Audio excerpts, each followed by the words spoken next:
सभी को नमस्कार। करियर फर्स्ट चैनल पर आप सबका स्वागत है। आज का डिक्टेशन लिखने के लिए तैयार रहें। अच्छा मैटर है, ध्यान से लिखें। Ready, start.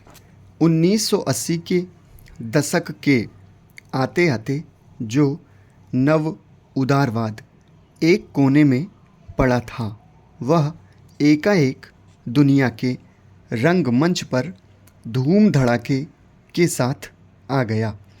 1980 के दशक में अनेक कारणों से इस परिवर्तन को बल मिला। यूरोप के अनेक देशों में मध्यमार्गियों और सोशल डेमोक्रेट्स का लंबा शासन खत्म हो गया और दक्षिणपंथियों का दबदबा बढ़ा। ब्रिटेन में मार्गरेट थैचर और अमेरिका में रोनाल्ड रीगन जैसे नए शासक उदारवाद से प्रतिबद्ध थे।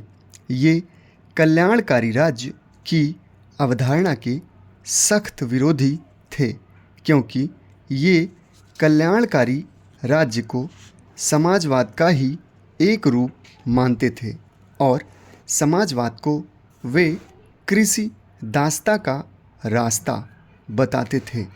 1980 के दशक के अंतिम वर्षों के दौरान अनेक सामाजिक अर्थव्यवस्थाएं धराशायी हो गईं और सोवियत संघ का विघटन हो गया।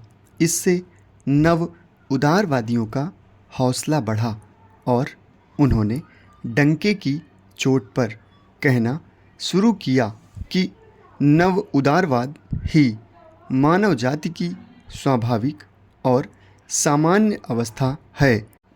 गुटनिरपेक्ष आंदोलन के समाप्त होने के बाद भारत जैसे देशों में भी कल्याणकारी राज्य की अवधारणा की अनदेखी की गई और राज्य ने लोगों के रोजगार के अवसर मुहैया कराने की अपनी पुरानी जिम्मेदारी से पल्ला झाड़ लिया। यही नहीं, आर्थिक सहायता कम करने के नाम पर सार्वजनिक वितरण प्रणाली जैसी कल्याणकारी व्यवस्था को काफ़ी दुर्बल बना दिया गया। पहले समाज में साधन संपन्न और साधन विहीन के बीच में विभाजन था और दोनों प्रकार के लोग उत्पादन की प्रक्रिया से जुड़े थे। साधन संपन्न लोग मुनाफे से अपनी अधिकांश आय प्राप्त करते थे और साधन विहीन मजदूरी और वेतन से। लेकिन अब यह विभाजन बदल गया है। वर्तमान भूमंडलीकरण के पक्षधरों का मानना है कि कल्याणकारी राज्य के तहत धनी लोगों से गरीब लोगों को आय का जो हस्तांतरण सब्सिडी, पेंशन, सहायता आदि के रूप में किया जाता है, उसके अर्थव्यवस्था पर गंभीर प्रभाव पड़ते हैं।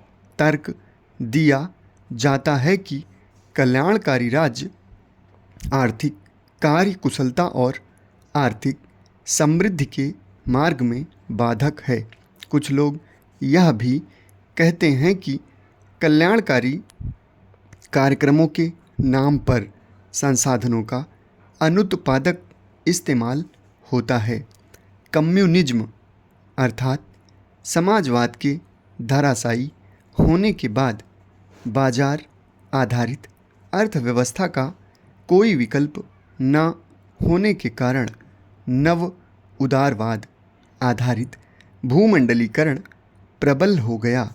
उसने कल्याणकारी राज्य के विषय में दो बातें रखीं। सर्वप्रथम, अर्थव्यवस्था के द्वार खोल दिए जाने के बाद नीतिगत मामलों में राज्य की स्वायत्तता काफ़ी कम हो गई है। वह पूर्ण रोजगार और आर्थिक समृद्धि के क्षेत्र में देश हित को देखते हुए नीति निर्धारण में सक्षम नहीं रहा।